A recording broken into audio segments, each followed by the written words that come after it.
কেন্দ্ৰীয় পুৰাতত্ব বিভাগে বিশ্ব ঐতিহ্য সপ্তাহ পালন কৰি থকাৰ সময়তে শিৱসাগৰৰ প্ৰাচীন কীৰ্তিচিহ্ন জহি খহি যোৱাৰ ছবি পোহৰলৈ আহিছে।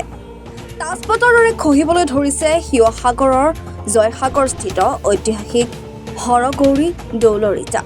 স্বৰ্গদেউ ৰাজেশ্বৰ সিংহৰ ৰাজত্বকালতে ১৭০০ শতিকাত নিৰ্মাণ কৰা হৰগৌৰী দৌল বৰ্তমান সঠিক সংৰক্ষণৰ অভাৱত জহি খহি গৈছে।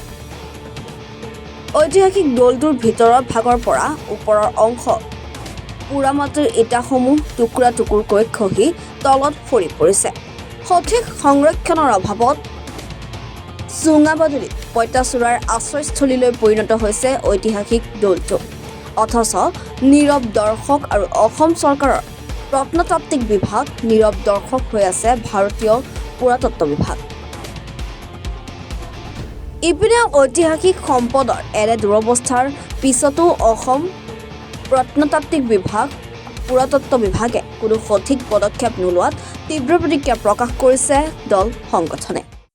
জয়সাগৰত অৱস্থিত হৰগৌৰী দৌলৰ ভিতৰচৰাৰ যি কদৰ্যময় পৰিৱেশ, সেয়ে সঁচাকৈ দুৰ্ভাগ্যজনক।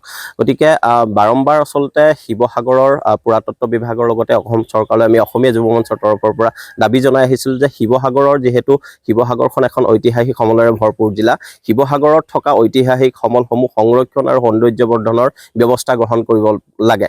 কিন্তু তাৰ পাছতো আচলতে পুৰাতত্ব বিভাগে বা অসম চৰকাৰে এইসমূহ সমল সংৰক্ষণ বা সৌন্দৰ্যবৰ্ধনৰ ক্ষেত্ৰত কোনো ধৰণৰ ব্যৱস্থা গ্ৰহণ কৰা নাই। সেইটো সঁচাকৈ দুৰ্ভাগ্যজনক এটা বিষয়। আজি হৰগৌৰী দৌলৰ ভিতৰৰ আচলতে ইটাসমূহ, আগৰ দিনৰ ইটাসমূহ আচলতে চবলকে এৰ খাই আহিছে। ইয়াৰ বাহিৰ চৰাত আচলতে আগৰ ইতিহাস বৰ্ণনা কৰি থকা যিসমূহ ভাস্কৰ্য আছে, ভাস্কৰ্যসমূহ আচলতে নাইকিয়া হোৱাৰ উপক্ৰম হৈছে। প্ৰতি খোজতে আচলতে প্ৰতি চপৰাকৈ আচলতে খহিবলৈ আৰম্ভ কৰিছে। ইয়াৰ আচলতে আপুনি বাহিৰৰ পৰিৱেশটো যদি চাই, গৰু ছাগলীয়ে ভৰপূৰ হৈ আছে। ইয়াত চাৰিও কাষটো আচলতে কোনো ধৰণৰ বাউণ্ডেৰী ব্যৱস্থা আজিলৈকে কৰাৰ ব্যৱস্থা নকৰিলে। আৰু আটাইতকৈ ভয়ানক দিশটো এইটোৱেই সমাজখনৰ কাৰণে যে বিশেষকৈ পাকুৱা দৌল হওক বা এই হৰগৌৰী দৌলৰ ভিতৰৰ যি উন্মুক্ত এটা অৱস্থা, ৰাতি হ'লে আচলতে ইয়াত বিভিন্ন ধৰণৰ অসামাজিক কাম কাজৰ আচলতে ঘাটিৰূপে পৰিণত হোৱাৰ সম্ভাৱনা কেতিয়াও নুই কৰিব নোৱাৰি। গতিকে সময় থাকোঁতেই পুৰাতত্ব বিভাগে, অসম চৰকাৰে শিৱসাগৰৰ বিশেষকৈ এইসমূহ সমলৰ সৌন্দৰ্যবৰ্ধন আৰু সংৰক্ষণৰ ব্যৱস্থা গ্ৰহণ কৰক। অন্যথা কিন্তু সময়ৰ কালৰ গতিত আচলতে এই ঐতিহ্যসমূহ ইয়াৰ পৰা নাইকিয়া হোৱাৰ উপক্ৰম হ'ব। পূৰ্বপুৰুষসকলে বনাই থৈ যোৱা যিসমূহ কীৰ্তিচিহ্ন আছে, এইবোৰ আচলতে সংৰক্ষণৰ অভাৱত জহি খহি পোৱা দেখিবলৈ পোৱা গৈছে। এইটো যি হৰগৌৰী দৌলটো আছে, হৰগৌৰী দৌলটো আপোনালোকে চাওক, চপৰকে মাটি খহি আহিছে আৰু ইয়াত নিমচাপ নিগনিয়ে বাঁহ লৈছে। আমি বিভিন্ন সময়ত ছাত্ৰমুক্তি সংগ্ৰাম সমিতিয়ে দাবী উত্থাপন কৰি আহিছোঁ যে আপোনালোকে পুৰণা কীৰ্তিচিহ্নসমূহ সংৰক্ষণ কৰাৰ ব্যৱস্থা কৰক, কিন্তু চৰকাৰখনে কোনো ধৰণৰ গুৰুত্বপূৰ্ণ ব্যৱস্থা হাতত লোৱা নাই। আজি এইটো বুলিয়ে নহয়, বিভিন্ন ঠাইত বিভিন্ন ধৰণৰ এনে কীৰ্তিচিহ্ন আছে, এইসমূহ সংৰক্ষণ কৰাত চৰকাৰখনে কোনো ধৰণৰ গুৰুত্ব প্ৰদান কৰিবলৈ আমি দেখিবলৈ পোৱা নাই। আমি পোনে ইয়াৰ পৰা দাবী জনাইছোঁ যে আপোনালোকে এইসমূহ সংৰক্ষণ কৰাৰ ব্যৱস্থা কৰক।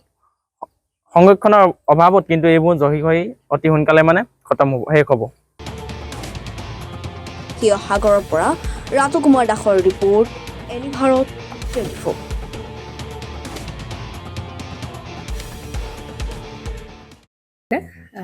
জুবিন গাৰ্গৰ গীতসমূহৰ ওপৰত আধাৰিত গানে কি আনে নামৰ এটা সুন্দৰ অনুষ্ঠান আপোনালোকৰ ওচৰলৈ আহি আছে অতি শীঘ্ৰে। অহা 15 আগষ্টৰ পৰা ধেমাজিৰ পৰা প্ৰথম অডিশ্যন আৰম্ভ হ'ব আৰু সেই অডিশ্যনৰ যোগেদি বিভিন্ন কণ্ঠশিল্পীসকলে, যিসকলে এই অনুষ্ঠানত যোগদান কৰিব বিচাৰে, তেওঁলোকে এই অডিশ্যনৰ যোগেদি আগবাঢ়ি আহক। আৰু জুবিন গাৰ্গৰ বহুত ভাল লগা গান আমি সদায় শুনি আহোঁ। আৰু আপোনালোকৰ যদি ভাল লগা গান থাকে, জুবিন গাৰ্গৰ আপোনালোকে গাই ভাল পায়, তেন্তে অডিশ্যনত যোগদান কৰক। মোৰ ফালৰ পৰা আন্তৰিক শুভকামনা থাকিল এই সম্পূৰ্ণ অনুষ্ঠানটোলৈ। ধন্যবাদ।